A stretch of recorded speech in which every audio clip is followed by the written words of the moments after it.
Here with me now is Republican Chairman of the House Foreign Affairs Committee, Michael McCaul. Thank you for joining me.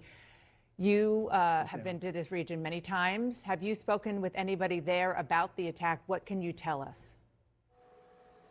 You know, I have. I've been to the Gaza, border many times. There are tunnels that go into Gaza, Hamas tunnels, and the civilians that live there are always terrorized by, balloons that have bombs attached to them, or fires. Also, they have drones that fly into their homes and videotape them. So it's an ongoing struggle for them.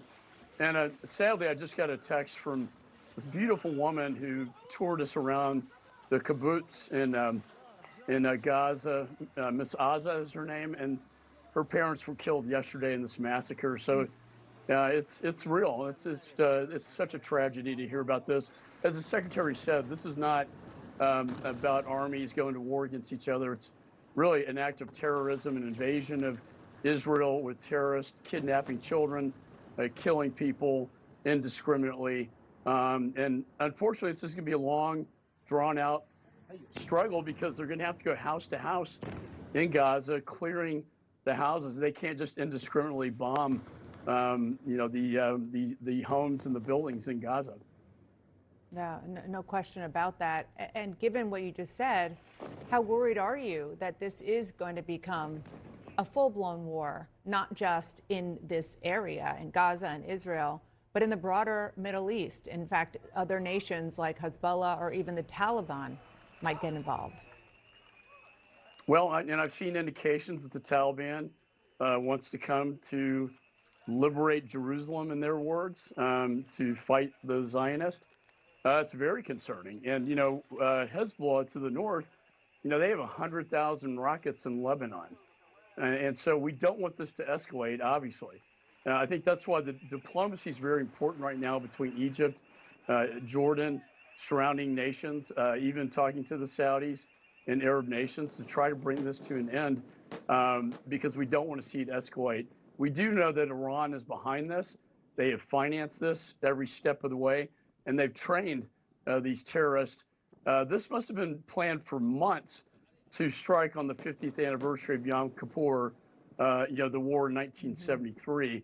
And that's very evident. I'm also concerned about the $6 billion in lifted sanctions that have now gone into Iran. I don't think it played a part in this event, but it certainly could play a part in any future terror activities. Well, you heard Secretary Blinken make very clear just on that. I have other follow-ups to some of the things you just revealed. But on the $6 billion in frozen money that Iran had that the U.S. is going to unfreeze, it hasn't happened yet. He argued that there are guarantees, and it is traceable, that it will only be used for humanitarian assistance, and that this is something similar, maybe not at this scale, but something similar to what the Trump administration did. Right. If I were doing this, I would send humanitarian aid from South Korea rather than wiring cash to Doha and then trusting the Ayatollah with that cash. We heard from the president of Iran. He's very clear in his words that I'm going to do whatever I want with that money.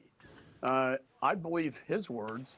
I'm not real sanguine about this so-called, money transfer laundering, operation through Doha.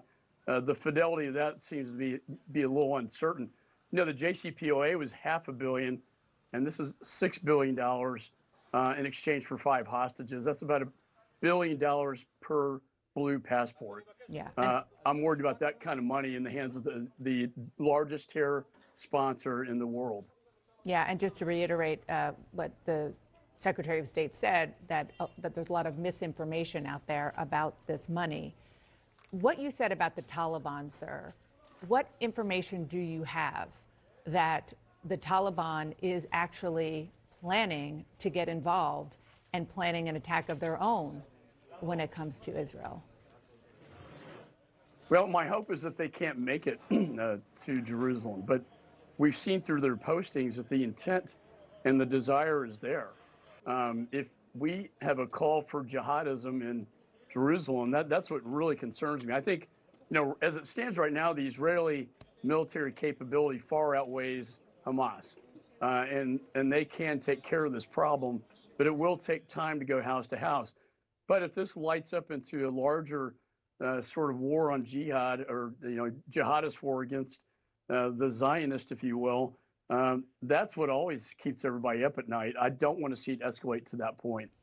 Can you and your fellow lawmakers provide more congressional aid to Israel when you don't have a Speaker of the House? Well, it's not ideal.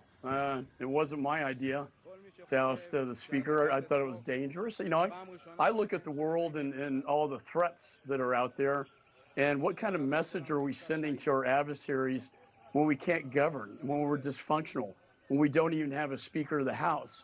I mean, how does Chairman Xi in China look at that when he says democracy doesn't work?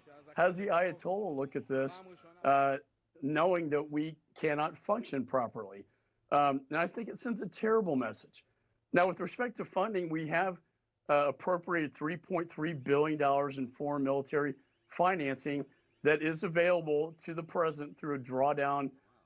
He can draw down that authority, but we have to get a speaker elected this week so we can get things on the floor like replenishing the Iron Dome, get a resolution that Chairman or Ranking Member Meeks and I have been working on, bipartisan resolution condemning Hamas for what they have done to Israel.